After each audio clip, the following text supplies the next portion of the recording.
Lletres Events, l'espai cultural de casa nostra.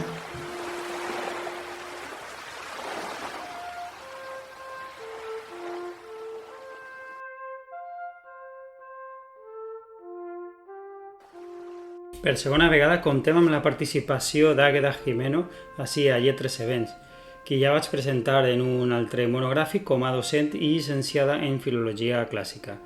En aquell podcast de farà cosa de 2 anys, Literatura oblidada s'anomenava, ja parlarem d'un tema de gènere, que es dedicarem a escriptores valencianes, autores de la literatura valenciana silenciades per un món predominantment masculí.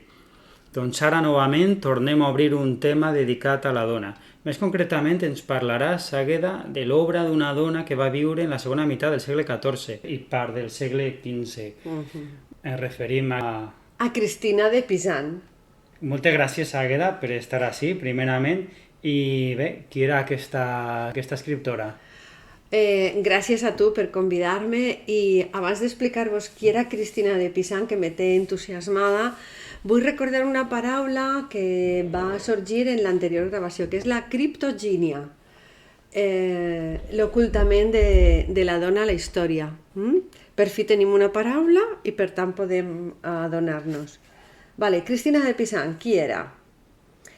Pues era una dona que amb 3 fills i una neboda i sa mare hagué d'eixir endavant fent manuscrits, escrivint, tenint un taller d'escriptura amb il·lustradores i ella entra de ple en el llibre que vull comentar, La ciutat de les dames, en el per què. Ella se pregunta per què els homes malparlen de les dones i s'ho pregunta des de la ingenuïtat més pura que jo he pogut llegir. Dius, Àgueda, que ella es va dedicar a l'escriptura per necessitat, no? Sí. Té més obres, a banda d'aquesta? Té 30 obres, moltes dedicades a les dones, com un llibre de virtuts, altres que assenyalen conceptes filosòfics, qüestions filosòfiques que se donen ja des de l'antiga Grècia i té una cultura abrumadora. A mi m'abruma com pot citar tants i tants autors contemporanis i de l'antiga Grècia. Podríem dir que es tractava d'una erudita. Indubtablement. Sí, hem dit que era una gran erudita i allò té una raó de ser. Son pare era metge del rei Carles V de França i va decidir en contra de la dona d'educar a la seva filla igual que al seu fill. Per tant, va aprendre llatí i va aprendre a llegir els clàssics. Als 15 anys la casen en un noble, però als 10 anys es queda vídua, com ja he dit, amb 3 fills. I és quan es decideix a muntar este taller d'escriptura, esta còpia de manuscrits i contrata els seus il·lustradors, els seus il·luminadors i estos llibres arriben a les biblioteques reials, a totes les biblioteques reials de tota Europa. Però no arriben. És una emprenedora, com diríem avui dia. Sí, és una emprenedora. M'interessa, Àgueda, l'aspecte de la seva viduïtat, aprofitant que has esmentat el fet que va quedar vídua relativament prompte. Als 25 anys. Als 25 anys, val. Ho dic perquè les vídues medievals tenien un estatus especial en l'edat mitjana. Per una banda adquirien una llibertat mai aconseguida abans, des del seu naixement, perquè s'alliberaven per primera vegada del jou dels pares i també dels homes que els dominaven, els marits. Però al mateix temps es trobaven en una posició delicada perquè eren objecte de molta suspicàcia, de molta desconfiança, ja que havien aconseguit un estat jurídic propi i això generava aquesta suspicàcia. I almenys en la baixa edat mitjana, que és quan es produeix un empitjorament de la condició de la dona, a mesura que ens apropem a l'edat moderna, al segle XVI, doncs va empitjorant la condició femenina, doncs espera d'elles una conducta exemplar, diríem quasi beatífica, i a més, per aquelles que no pertangueren a famílies poderoses o riques, es veien en una situació econòmica fràgil, perquè perdien el suport de la seva parella. I la societat moltes vegades els complicaven la continuació de l'activitat professional del seu marit, sobretot aquells que estaven dins del món artesanal i dels gremis, que de vegades impedien que la dona ocupara el lloc dels homes. Així que ho dic per a entendre quina era la càrrega que podia viure aquesta dona. Sí, i és per aquesta càrrega que ella veu com a dona sensible de la seva època, com a dona empàtica amb la resta de dones, que escriu La ciutat de les dames. Ella li pregunta a la deessa Raó per què els homes malparlen de les dones. I per això se parla de protofeminisme. Per què soc difamada? I la primera cosa que volia llegir-vos és un fragment que podia haver signat Irene Montero o qualsevol altra feminista que actualment ha dit que sí és sí, algo tan evident. Diu Cristina de Pisan: estic desolada i indignada de sentir els homes que repeteixen que les dones volen ser violades i que no els desplau gens de ser forçades, encara que se'n defensin a crits, perquè no puc creure que obtinguin plaer amb una tal abominació. Esta va ser l'entrada per a mi al llibre. Què està passant aquí? Qui m'està parlant? És colpidor aquest fragment que has llegit perquè dona testimoni d'una cosa que estava passant. No només que hi haguera violacions, per descomptat, sinó que es feia broma d'elles o d'alguna manera es justificava d'una manera calumniosa i ofensiva. Dit això, Àgueda, podríem dir ja que l'obra s'emmarca dins de la querella de les dones. Sí, la querella de les dones és curiós perquè comença amb ella, al segle XIV i algunes altres, però dura fins la Revolució Francesa, fins al segle XVIII. És un moviment que tampoc està massa ben estudiat. Un procés llarguíssim. Un procés en el que ens havien de defendre les que podien defendre's perquè tenien estudis i sabien llegir, i n'hi havia, com ella diu, no? en els 10 primers capítols calia defensar-se de la misogínia. Aquest llibre és una resposta, diríem, a totes les obres misògines que hi havia escrites des de l'antiguitat i molt concretament al roman de la Rosa de Guillaume de Lorris. Sí, aquest llibre és especialment masclista, diríem ara. Però ella comença aquesta història dient que s'havia quedat dormida a l'escriptori llegint el Liber Lamentationum de Matteo Lully i pensant que si tants homes il·lustres havien parlat així de les dones, devia ser veritat que eren inferiors i horroroses fins al punt de pensar que el seu cos era pudent. I cite literalment: així doncs, em fiava més del judici de l'altre que del que jo sentia i sabia en el meu ésser de dona. Això és un punt clau del feminisme. Jo estic sentint que això no està bé, però jo me calle, perquè l'altre té poder, té sabidoria, i jo no. Sí, és una discriminació que venia justificada des de la religió, perquè feia la dona culpable del pecat original, i també des de la ciència, recorrent a arguments fisiològics, orgànics, ja que el seu cos expulsava sang i això significava que li passava alguna cosa dolenta i, per tant, no era de fiar. Sí, però aquest cos que tirava sang és un cos cristià. El cos pagà disfruta de la sang, el cos pagà fa libacions de la sang menstrual. La sang menstrual o la placenta és una cosa que dona vida a la natura quan estem parlant del món abans del cristianisme. Sí, el món precristià antic. D'acord, aleshores, tornant al fil de la narració que ens fa Christine de Pisan, havies contat que se li presenta la raó personificada.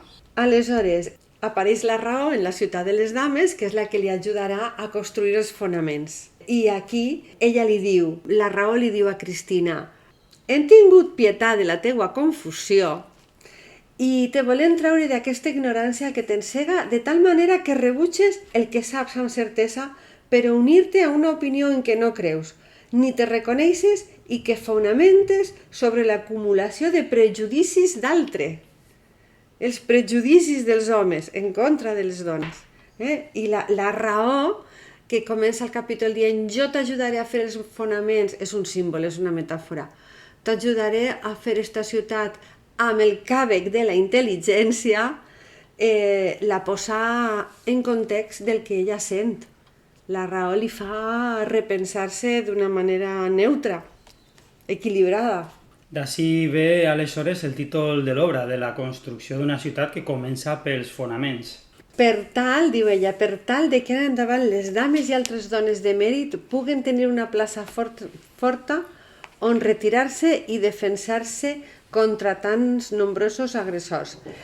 A mi em crida l'atenció la manera que té l'obra d'alternar mitologia greco-llatina amb saber bíblic i coneixement històric, posant totes tres coses al mateix nivell, i aquest recurs a la mitologia pagana és per cert molt propi de l'humanisme. Sí, tens raó, que a vegades utilitza la mitologia, molt bé, una precursora del Renaixement, i la utilitza també d'una manera molt naïf, perquè dir que Minerva o Ceres, Demeter, són dones que han donat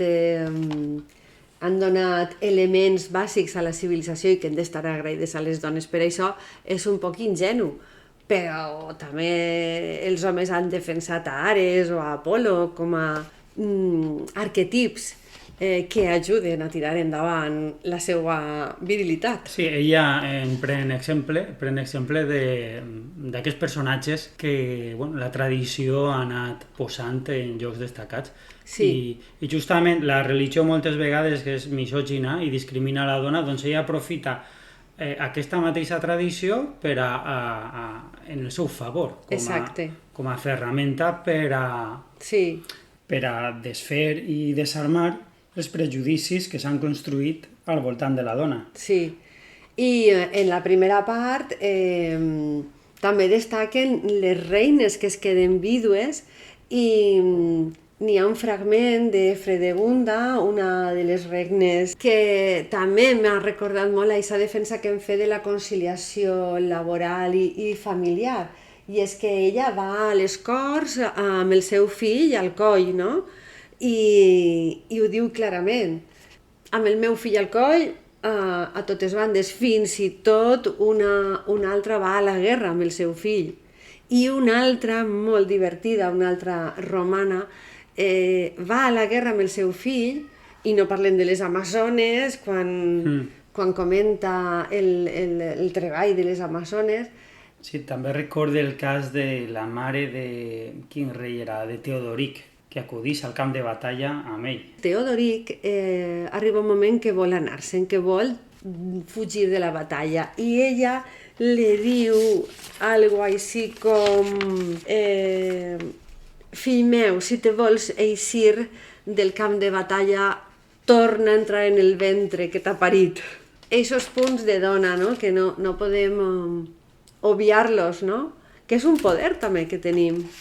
A través de l'autora també ens podem fer una composició de quina era la percepció majoritària que es tenia de la dona, perquè a través de les seues protestes, que la descriuen com un ésser extremadament sexual, fàcilment corruptible, perquè ella no disposa de les virtuts pròpies de l'home, és infantil, molt dependent, feble de cos i feble d'esperit i de poca utilitat també, llevat del fet que té una capacitat d'engendrar, que no tenen els homes, òbviament. Sí, i és el següent que ella demana, perquè li pregunta per què tants autors malparlen en les seues obres de les dones? Li pregunta la raó. Diu, què els motiva? És la natura que els impulsa? O bé ho fan per odi? I aleshores la raó li contesta, no ve de la natura, perquè la natura ha creat l'amor entre l'home i la dona. Les raons que han impulsat els homes a blasfemar les dones són diverses i múltiples.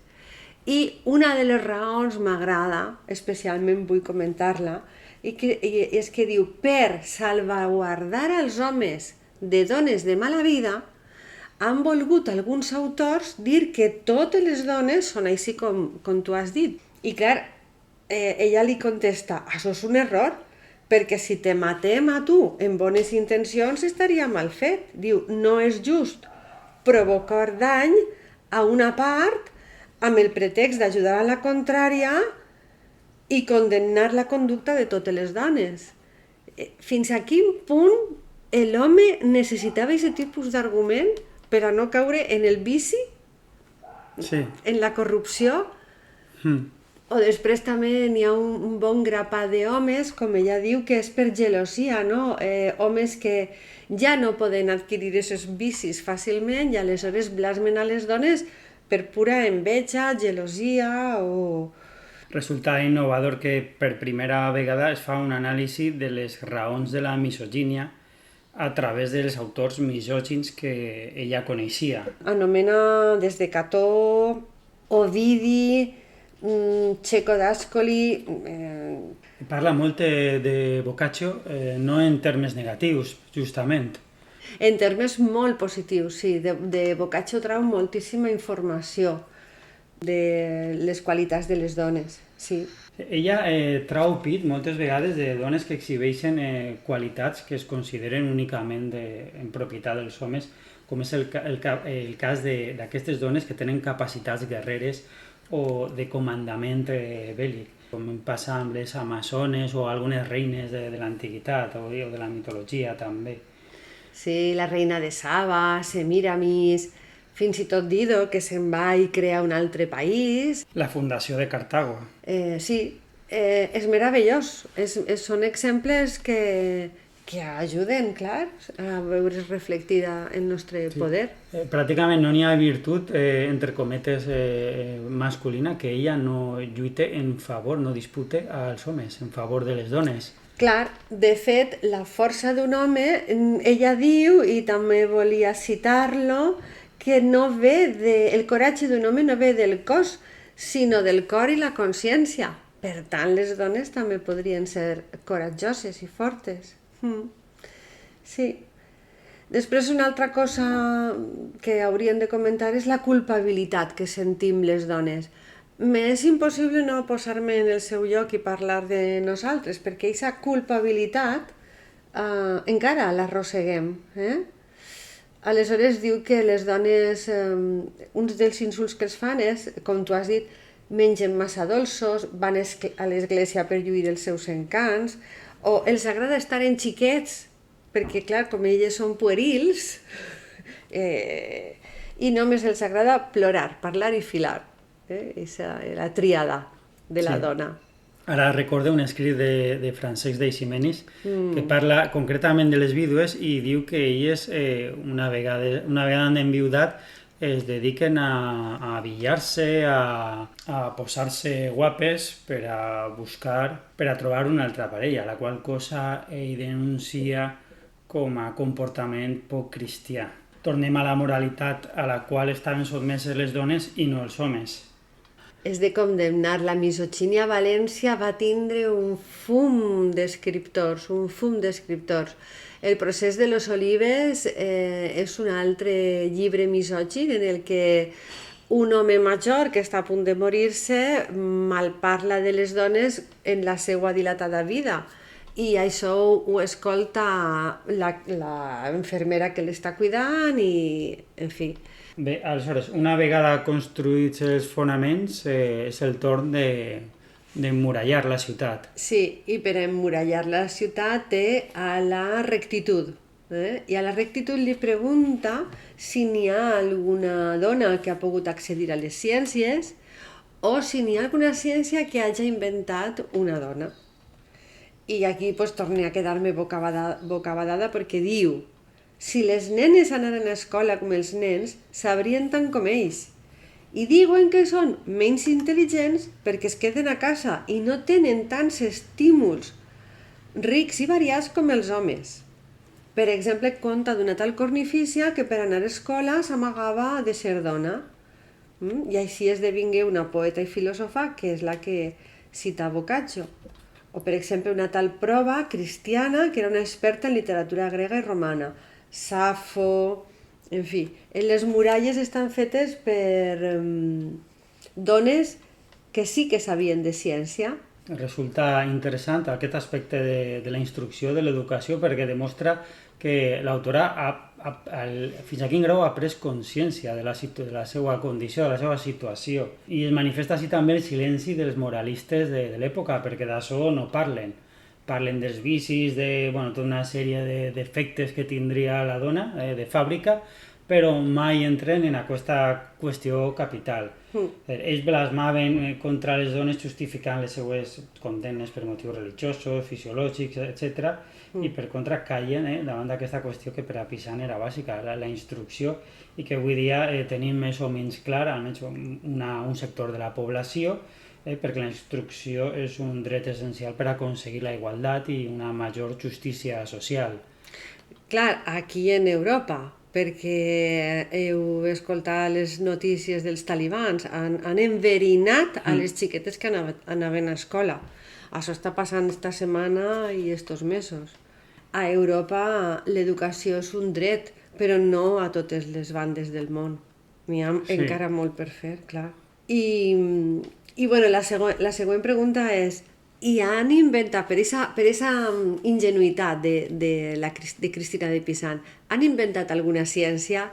I ahí és quan Tirama de Ceres, la deessa Demeter, diu que esa deessa inventa el cultiu, de Minerva, que inventa armes defensives per a la guerra, i Aracne i Pàmfila, que ensenyaren a teixir, tan important el fer la roba, Pàmfila a teixir seda, i després ja parla de pintores. Diu que n'hi havia pintores tan bones, i ahir n'hi ha una altra curiositat, per la forma d'expressar-se tan a prop de, per exemple, una Isabel de Villena o fins i tot al segle XX una Mercè Rodoreda. La veu de dona, quan parla des d'un lloc diferent a l'home. I bueno, aquí diu que eren tan bones pintores que semblava que la pintura podia respirar. I fa una al·lusió a la seva miniaturista preferida, que se diu Anastàcia, i continua fins a 112 dones il·lustres. És enciclopèdic. Sí, tens la sensació que no s'acaben, però algunes ixen repetides, crec jo, a propòsit d'altres virtuts o habilitats que va traguent a mesura que avança en les seues pàgines. A mi també em sembla que tota aquesta exhibició i desplegament de saber erudit va adreçat a tancar boques dels homes, com dient-los: mireu, del que sóc capaç jo, i per tant qualsevol dona que puga ser instruïda en les mateixes condicions que jo. Dit això, llegir i conèixer autores com Pisan i escrits com aquests ens ajuden a trencar amb mites i prejudicis que encara naveguen en el nostre imaginari al voltant del passat, com que les dones mai han fet això, o que elles no tenien cap protagonisme, no ocupaven un lloc destacat o necessari en les societats del passat. Doncs no podia ser així quan una dona com ella estava denunciant que aquell món masculí no estava reconeguent el seu treball, les seues capacitats, la seva aportació en l'economia o en la presa de decisions familiars i en les seues estratègies de supervivència, on la dona era tan necessària com l'home. I el que passava era que estaven sotmeses a una moralitat molt estricta, asfixiant, i per tant silenciades quan elles tractaven de fer-se escoltar. Exacte. El que has dit me ve al pèl per a poder llegir-vos una epístola de Salomó, del llibre dels Proverbis. I m'agradaria deixar als oients amb ganes de continuar en la construcció de la ciutat de les dames, i que ells acaben de llegir el llibre tercer, on se creen les torres i parla de les dones que poblaran la ciutat. Però precisament pel que has dit, que era el que no volien considerar, en esta epístola diu així: poema de la dona forta. Una dona forta qui la trobarà? És més preciosa que les perles. El seu marit confia en ella, no enyorarà cap més tresor. En rebrà benestar i no malestar tots els dies de la vida. Ella es procura llana i lli, i les seues mans treballen amb delit. Com les mans d'un mercader, porta de lluny les provisions. És de nit i ja es lleva. Prepara el menjar per als de casa i la feina a les criades. Es mira un camp i el compra. Amb el fruit del seu treball planta una vinya. Es posa amb energia a la feina. Fa anar els braços amb vigor. Comprova que els negocis marxen bé. En plena nit encara té encesa la llàntia. Les seves mans agafen el fus. Buida que buida la filosa. Obre la mà als pobres, la llarga als necessitats. Si neva, no pateix pels de casa. Doble abric porten tots ells. Ella mateixa es teixeix les flaçades, es vesteix de porpra i de roba de fil. El seu marit és respectat en l'assemblea. Quan té sessió amb els notables del país, teixeix teles per a vendre, proveeix de cenyidors els marxants, va vestida amb honor i dignitat, es riu del dia de demà. Parla amb sensatesa, els seus llavis instrueixen dolçament. Vetla per la marxa de la casa, no menja el pa sense guanyar-se'l. Els fills van a felicitar-la, el marit encanta lloances. Hi ha moltes dones fortes, però tu les guanyes totes. L'encís és enganyós, la bellesa s'esvaeix. La dona que venera el Senyor mereix de ser lloada. Reconeixeu-li el fruit del seu treball per tot el que fa. Sí, diguem-ne que fa de tot. Sí. No sé si és en aquesta segona part quan parla ella del maltractament que les dones sofreixen per part de molts marits, de molts homes. Esa violència i mala vida a la que les sotmetien. Sí, sobretot me crida l'atenció quan parla de les dones de les muntanyes. Ella té clar que per ser una noble que té una posició no patirà mai el maltractament de les dones que viuen al camp, que són animals. Sí. Són animals. Ella se n'adona que és impossible, que mai arribaran a tindre un mínim de dignitat. És terrible, és terrible. Sí, ells estan en una situació doblement empitjorada, una per ser dones i segona per viure en un ambient de misèria i de pobresa. Exacte. El que ens demostra també que Pisan tenia certa sensibilitat social cap als que estaven per davall d'ella i de la seva posició.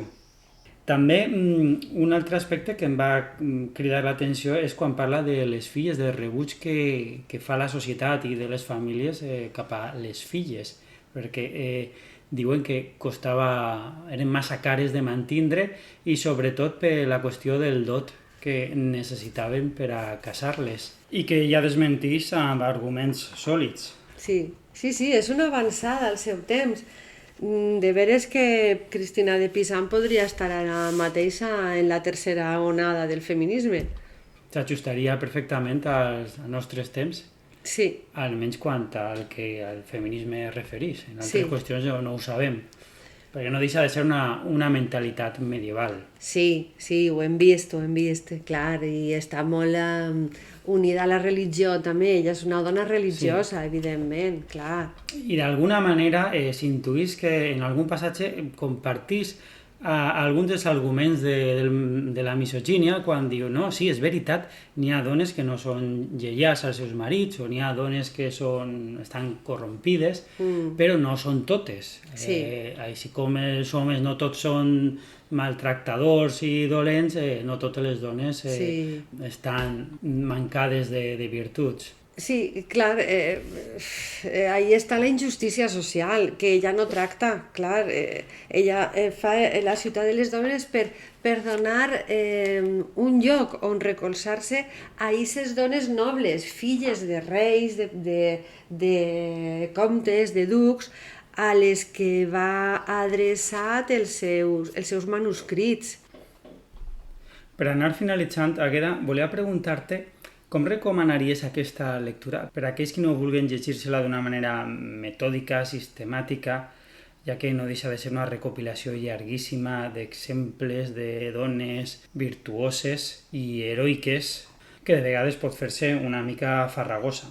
Sí, és molt interessant llegir-lo per capítols aleatoris. Si t'interessa saber qui eren les sibiles, les 10 sibiles de l'art de l'adivinació, t'enfoques allí. Que són les amazones més agradables per a tu, comença per les amazones. Que són les santes i les verges, endavant, perquè tenen vides també exemplars.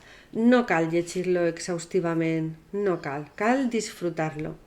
Igual que una enciclopèdia, no cal llegir-la començant per la A. Sí, i a poc que llisques ja de seguida estàs captant aquest esperit feminista de l'autora. Sí, i no només això, sinó que vas a altres fonts per a comprovar. Per exemple, la reina de Saba m'ha cridat molt l'atenció, Semiramis, i aleshores són personatges que estan entre la llegenda i la ficció, però que n'hi ha molta literatura escrita. Aleshores és una forma d'aprofundir. Jo veig aquest llibre una oportunitat per a un docent. Estava clar que l'autora tenia al seu abast una biblioteca impressionant per a aquella època.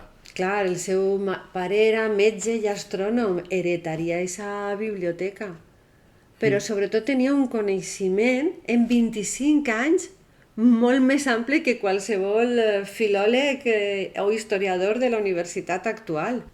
Em pregunto quantes dones erudites han existit i que la seva veu està silenciada o que no han tingut una producció escrita com Pisan i no ens han arribat. Perquè la nostra idea del passat és que només els homes tenien accés a l'alta cultura i molt probablement no era així, ja que les dones tenen i tenien la mateixa capacitat que els homes de gaudir dels llibres. Sí, però on estan esborrades? Criptogínia. Sí, tornem al concepte amb el qual has començat i que ha determinat la nostra manera de percebre la dona al llarg de la història. Una construcció històrica contra la qual hem de lluitar si volem canviar la percepció de la dona en l'actualitat. No sé quan, ni com, ni si serà possible. Si algun dia canviaran els llibres de literatura i aquesta concepció oculta de la dona. Bé, si et sembla bé, amb aquesta qüestió que hem deixat en l'aire podem donar per conclòs el nostre monogràfic dedicat a Christine de Pisan i bé, convidem als nostres oients a descobrir, a conèixer millor aquesta humanista imprescindible. Moltes gràcies. El podcast és una manera molt interessant d'aprendre i compartir. També recorde que està a l'abast el primer podcast que gravarem, els dos, que va ser el de la literatura oblidada, també molt interessant i que va tindre cert èxit. Per a l'audiència que ens manegem així en Lletres Events va estar molt, molt bé. Moltes gràcies. A tu va quedar. Fins a la pròxima.